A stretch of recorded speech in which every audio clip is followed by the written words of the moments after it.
இப்போது நீங்கள் பார்த்த வீடியோ கிளிப்பிங்ஸ் மும்பை கடல் பகுதிக்கு அருகே வெளிநாட்டுக்காரர்கள் ரகசியமாக வந்த ஒரு ரகசிய படகை துரத்தி சென்று கடலோர காவல் படையும் இந்திய போதைப்பொருள் தடுப்பு அதிகாரிகளும் விரட்டி சென்று அவர்களை கைது செய்தார்கள். அவர்கள் வந்த அந்த படகில் பல கோடி ரூபாய் மதிப்புள்ள போதைப் பொருட்கள் இருந்தது. பொதுவாக இந்திய கடல் பகுதியில், அரபிக்கடலில், குஜராத் கடல் பகுதியில் இருந்து தமிழ்நாட்டின் ராமேஸ்வரம் கடல் பகுதி வரை பல வெளிநாட்டுக்காரர்கள் பல கோடி ரூபாய் மதிப்புள்ள போதைப் பொருட்களையும் தங்க நகைகளையும் தங்க கட்டிகளையும் கடத்தி வருகிறார்கள். இவைகளை தொடர்ந்து கண்காணித்து ரோந்து பணியில் ஈடுபட்டு இந்திய கடற்படையும் இந்திய போதைப் பொருள் தடுப்பு குழுவும் அவர்களை விரட்டி சென்று பல முறை கைது செய்து பல கோடி ரூபாய் மதிப்புள்ள போதைப் பொருட்களை கைப்பற்றி இருக்கிறது. இப்படி கொண்டு வரப்படும் போதைப் பொருட்களைத்தான் நமது சென்னையைச் சேர்ந்த ஜாபர் சாதிக் பெற்று அதை பல வடிவங்களில் மாற்றி இந்தியாவிற்குள்ளும் வெளிநாட்டிற்கும் கடத்தி இருக்கிறான். இதற்காக போதைப் பொருள் கடத்தல் மன்னன் ஜாபர் சாதிக் சென்னையில் ஒரு குடோனும் டெல்லியில் ஒரு குடோனும் வைத்திருந்தான். இந்த குடோன்களில் இந்த போதைப் பொருட்களை உணவுப் பொருட்களுக்கு நடுவே வைத்து கடத்தி இருந்தான் ஜாபர் சாதிக்.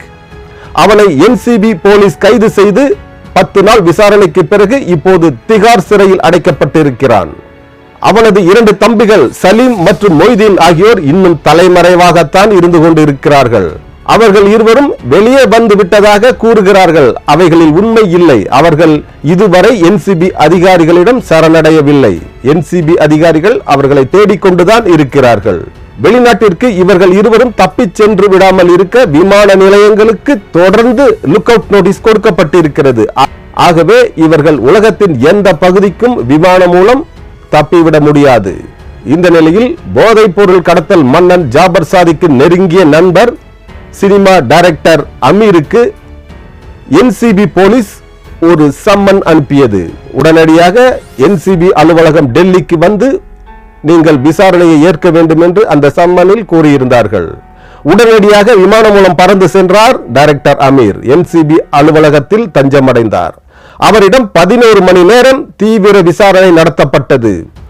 ஜாபர் சாதிக் எவ்வளவு பணம் கொடுத்தான், யாருக்கெல்லாம் பணம் கொடுத்தான், இவருக்கு எவ்வளவு பணம் கொடுத்தான், எந்தெந்த துறைகளில் இவர்கள் இருவரும் ஒன்றாக சேர்ந்து முதலீடு செய்திருக்கிறார்கள், இந்த முதலீடு செய்வதற்கு யார் பணம் கொடுத்தார்கள், அமீரின் பணம் தானா அல்லது ஜாபர் சாதிக் கொடுத்த பணத்தையே இவன் பெயரில் பினாமியாக இவரை சேர்த்து கொண்டானா என்றெல்லாம் கேள்வி எழுப்பி இருக்கிறது என்சிபி. பல கேள்விகளுக்கு பதில் சொன்னாலும் சில கேள்விகளுக்கு டைரக்டர் அமீரால் பதில் சொல்ல முடியவில்லை. இப்படி வியாபார நிறுவனங்களை தொடங்குவதற்கும் அதை வாங்குவதற்கும் உங்களுக்கு எப்படி பணம் வந்தது என்று கிடுக்கிப்பிடி போட்டு விசாரித்திருக்கிறது டைரக்டர் அமீரிடம் என்சிபி போலீஸ். இதற்கு அவர் பதில் கூறினாலும் ஒரு சில பதில்கள் ஏற்றுக்கொள்ளக்கூடியதாக இல்லை என்று கூறுகிறது என்சிபி அதிகாரிகள் வட்டாரம். என்றாலும் டைரக்டர் அமீரை கைது செய்யாமல் அடுத்த விசாரணைக்கு ஆஜராக வேண்டும் என்று கூறி அவரை அனுப்பி வைத்து விட்டது என்சிபி போலீஸ். போதை கடத்தல் மன்னன் ஜாபர் சாதிக் கைது செய்யப்பட்டு விட்டாலும் அவனது 2 தம்பிகள் தலைமறைவாகி விட்டாலும் இன்னும் 1000க்கும் மேற்பட்ட முஸ்லிம் இளைஞர்கள் சென்னையில் இந்த போதைப் பொருள் கடத்தல் தொழிலைத்தான் செய்து கொண்டிருக்கிறார்கள் என்று கூறுகிறார் புகழ்பெற்ற தடா ரஹீம். இந்த தடா ரஹீம் ஒரு முஸ்லிம். நான் ஒரு முஸ்லீமாக இருந்து கொண்டு இதை நான் பகிரங்கமாக கூறுகிறேன் என்று கூறுகிறார் தடா ரஹீம். நான் சொல்வது அத்தனையும் உண்மை. 1000க்கும் மேற்பட்ட முஸ்லிம் இளைஞர்கள் சென்னையில் மட்டும் இருந்து கொண்டு போதைப் பொருளை தொடர்ந்து கடத்தி கொண்டிருக்கிறார்கள் என்று அவர் அதிரடியாக கூறி பரபரப்பை ஏற்படுத்தி இருக்கிறார் தடா ரஹீம். இது தடா ரஹீமின் கூற்று. நான் ஆய்வு செய்து பார்த்த வரையில் இது உண்மைதான் என்று கூறுகிறார் தடா ரஹீம். தடா ரஹீம் வெகுகாலம் சிறையில் இருந்த ஒரு சிறைவாசி. அவர் இப்போது விடுதலை பெற்று வெளியில் இருக்கிறார். அவர் கூறுகிறார், நான் சிறையில் இருந்த போது உள்ளே வந்த பல குற்றவாளிகள் இப்போது லாட்ஜுகளும் ஓட்டல்களும் பேக்கரி ஷாப்புகளும் கட்டிக்கொண்டு மிக பிரம்மாண்டமாக இருக்கிறார்கள். அவர்களெல்லாம் போதைப் பொருள் கடத்தல் கும்பலோடு தொடர்புடையவர்கள் என்று பகிரங்கமாக கூறியிருக்கிறார் தடா ரஹீம். இதை கவனிக்க வேண்டியது என்சிபி அதிகாரிகள் குழுவும் தமிழக போலீசும். இப்படி ஒரு ஸ்டேட்மெண்டை யூடியூப் வீடியோக்களில் கூறியிருக்கிறார் தடா ரஹீம். அதுவும் தடா ரஹீம் அடித்து கூறுகிறார், ஒரு முஸ்லிமான நானே முஸ்லிம் இளைஞர்கள் சென்னையில் 1000த்திற்கும் மேற்பட்டவர்கள் இது போன்ற போதைப் பொருள் கடத்தலை செய்கிறார்கள் என்று பகிரங்கமாக கூறுகிறேன் என்று அதிரடியாக கூறியிருப்பதுதான் இப்போது ஹைலைட்டான விஷயம்.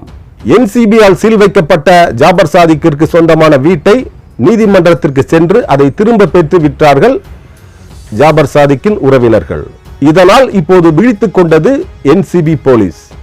டைரக்டர் அமீர் பெயரிலும் ஜாபர் சாதிக் பெயரிலும் இருக்கும் லா கஃபே, பேக்கரி ஷாப்புகள், ஹோட்டல்கள், பிரியாணி கடைகள், லாட்ஜுகள், இப்படி பலதரப்பட்ட வியாபார நிறுவனங்களை அதை முடக்குவதற்கான வேலைகளை செய்து கொண்டிருக்கிறது NCB. உடனடியாக அந்த தொழில் நிறுவனங்கள் முடக்கப்பட்டு பிறகு பறிமுதல் செய்யப்படக்கூடிய வாய்ப்புகளும் இருக்கிறது.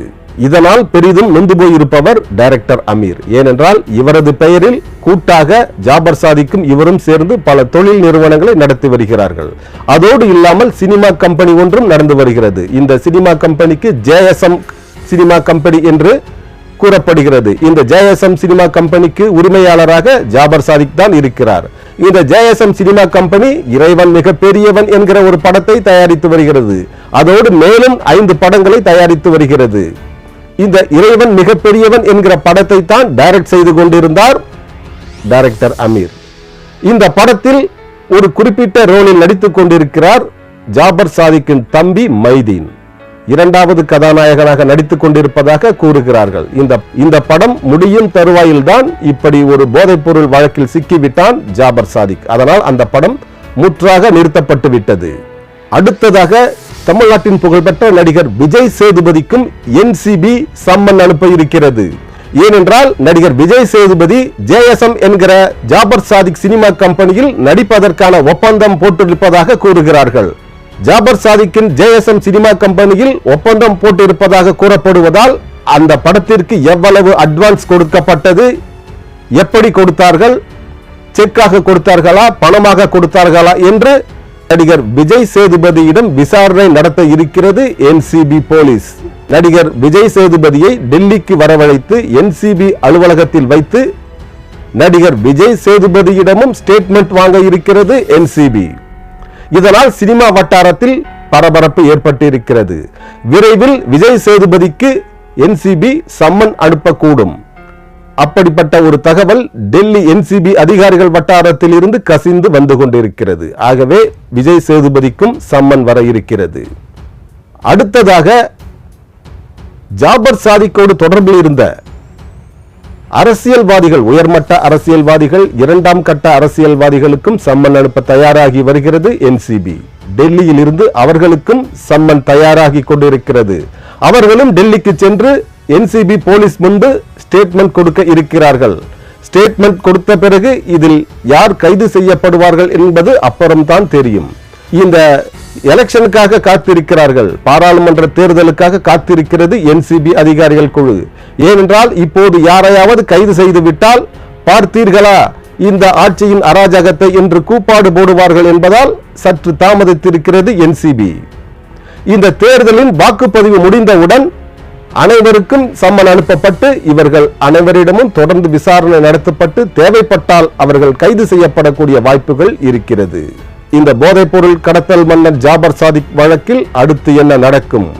அடுத்த சில நல்ல தகவல்களோடு உங்களை சந்திக்கிறேன். சித்தார்த் விஷன் சேனலை சப்ஸ்கிரைப் செய்து கொள்ளுங்கள். இந்த வீடியோ பிடித்திருந்தால் உங்கள் நண்பர்களுக்கு ஷேர் பண்ணுங்கள், லைக் பண்ணுங்கள், கமெண்ட் செய்யுங்கள். சித்தார்த் விஷன் சேனலை சப்ஸ்கிரைப் செய்து கொள்ளுங்கள். பக்கத்தில் உள்ள பெல் பட்டனையும் மறக்காமல் கிளிக் செய்து கொள்ளுங்கள். அதை தொடர்ந்து வருகிற ஆல் நோட்டிபிகேஷன் பட்டனையும் மறக்காமல் கிளிக் செய்து கொள்ளுங்கள். இந்த வீடியோ பிடித்திருந்தால் உங்கள் நண்பர்களுக்கு ஷேர் செய்யுங்கள், கமெண்ட் செய்யுங்கள். சித்தார்த் விஷன் சேனலை சப்ஸ்கிரைப் செய்து கொள்ளுங்கள்.